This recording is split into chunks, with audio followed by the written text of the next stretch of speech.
How to clear your generation karmas.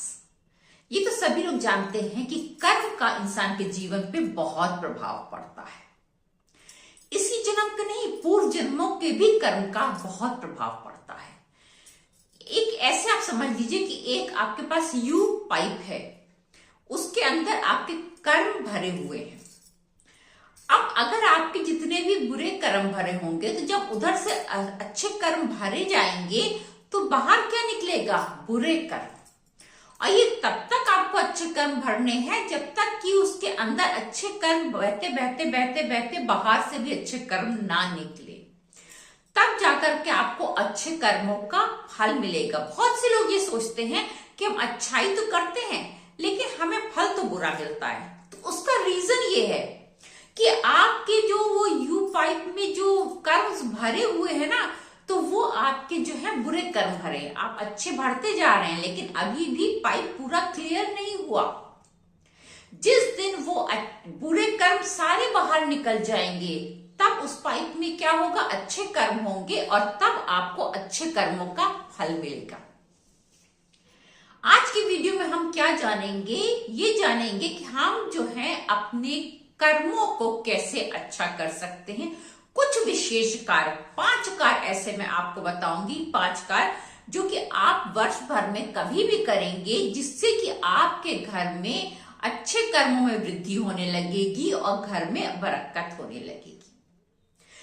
ध्यान से देखिएगा, वीडियो को अंत तक देखिएगा, उस चीज को समझिएगा, अपने कर्मों को अच्छा करके अपना भविष्य उज्जवल बनाइएगा। नमस्कार दोस्तों, मैं अंजलि सक्सेना एक बार पुनः स्वागत करती हूँ आपका एक नए वीडियो में। आज का विषय क्या है? How to clean your generation karmas. आपके पीढ़ी दर पीढ़ी जो आपके पूर्व जन्म के भी कर्म हैं उसको आप कैसे क्लियर करके अपने आगे आने वाली लाइफ को इजी और अच्छा बना सकते हैं। तो सबसे पहले स्टार्ट करते हैं कि फर्स्ट क्या काम आपको करना है। जो लोग लड्डू गोपाल नहीं रखते हैं, मेरे हिसाब से वैसे सबकी अपनी अपनी मर्जी है, अपने अपने विचार है, हर व्यक्ति स्वतंत्र है, परंतु जो लोग नहीं रखते हैं वो मेरे हिसाब से अच्छा नहीं करते। उनको लड्डू गोपाल जरूर रखने चाहिए। लड्डू गोपाल की सेवा करना अपने सारे बुरे कर्मों से मुक्ति पाने के बराबर है। लड्डू गोपाल की सेवा बहुत फलदायी होती है, आपका जीवन सुधार देती है, आगे आने वाले भी जीवन सुधार देती है और आपकी पीढ़ियों के भी जीवन सुधार देती है। लड्डू गोपाल की सेवा में इतना ज्यादा प्रभाव होता है, इसलिए लड्डू गोपाल अपने घर में अवश्य रखिए। किसी प्रकार की चिंता नहीं। बहुत से लोग ये सोचते हैं कि सेवा बहुत ज्यादा होगी, मैं कैसे कर सकते हैं या मैं कैसे कर पाऊंगा, वो काम हो नहीं पाएगा, और इस डर से वो रखते नहीं। ऐसा कुछ भी नहीं है। आप उनको छोड़ करके घर से बाहर जा सकते हैं। उस समय बस उनके सामने आपको किसी कटोरी में उनके लिए खाने की व्यवस्था रख के जानी है और पानी, बस। बाकी आप उनको छोड़ के जा सकते हैं, ऐसा कुछ नहीं। बल्कि वो आपके घर का ध्यान रखेंगे, आपके आने का इंतजार करेंगे।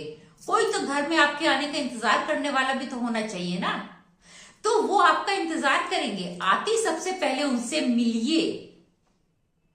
इसलिए ये धारणा अपने मन से निकाल दीजिए कि हम कैसे कर पाएंगे। आपको करना क्या है?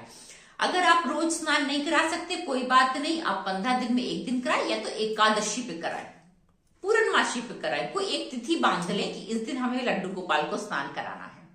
एकादशी बांधे, बहुत अच्छी तिथि होती है। रोज मत स्नान कराइए, एकादशी पे कराइए, उनको स्वच्छ वस्त्र पहनाइए।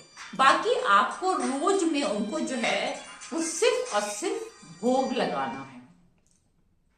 आप रोज उनके कपड़े नहीं बदलिए, आप भोग लेकिन उनको रोज लगाइए और उनको जो है सहराइए जरूर।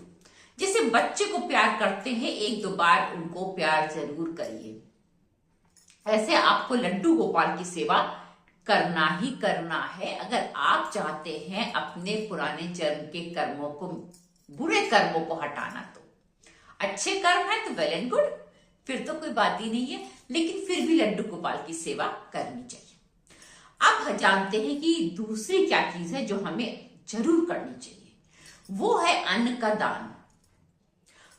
का दान आपको वर्ष में कभी भी, पूरे वर्ष में कभी भी करिए, लेकिन एक बार अन्न का दान जरूर करिए। क्योंकि कर्ण ने सारे दान किए थे लेकिन अन्न का दान नहीं किया था, तो उसको स्वर्ग में भी खाने को नहीं मिला था। अन्न का दान सबसे बड़ा दान होता है, इसलिए वर्ष में चाहे एक बार कीजिए, लेकिन अन्न का दान आपको जरूर करना चाहिए। ये दान आपको जो है वो सेहत में भी सुधार देता है और आपके पूर्व जन्म के कर्मों में भी सुधार देता है। अब जानते हैं तीसरी अब बहुत इंपॉर्टेंट चीज वो ये है कि कभी भी अपने अंडर में काम करने वाले लोगों की आप अवहेलना ना करें, उनको बुरा ना कहें, उनके साथ बुरा व्यवहार ना करें, बुरे शब्दों का प्रयोग ना करें, उन्हें किसी तरह से प्रताड़ित ना करें। जो भी आपके अंडर में काम कर रहा है, चाहे वो आपके घर की मेड ही क्यों ना हो, अगर आपको उसका काम पसंद नहीं आ रहा तो भी प्यार से समझा के निकाल दीजिए, लेकिन बुरे शब्दों का प्रयोग, बुरे व्यवहार का प्रयोग बिल्कुल भी ना करें। इससे शनि खराब हो जाएगा और शनि खराब होते ही आपके कर्म खराब हो जाएंगे और बुरे कर्मों से आपको कभी भी मुक्ति नहीं मिल पाएगी। इसलिए तीसरा काम यह है कि अपने अंडर में काम करने वाले लोगों का सम्मान कीजिए, कभी ना कभी उन्हें कुछ ना कुछ दान देते रहिए, उनके साथ व्यवहार अच्छा रखिए। अब जानते हैं कि चौथी चीज क्या होती है। चौथी चीज ये है कि आपको जो है वर्ष में किसी भी समय एक बार, 2 बार, 3 बार, आप जितना ज्यादा करा सकते हैं, लेकिन अपने घर में हवन जरूर कराना चाहिए। हवन कराना बहुत इंपॉर्टेंट होता है, इससे आपके घर की वाइब्रेशंस भी सही होती हैं और साथ साथ जो है जो भी आपके कर्म होते हैं, कर्मों पे भी बहुत फर्क पड़ता है। और हवन जब भी कर रहा है तो सामग्रियों का बहुत ध्यान रखिए।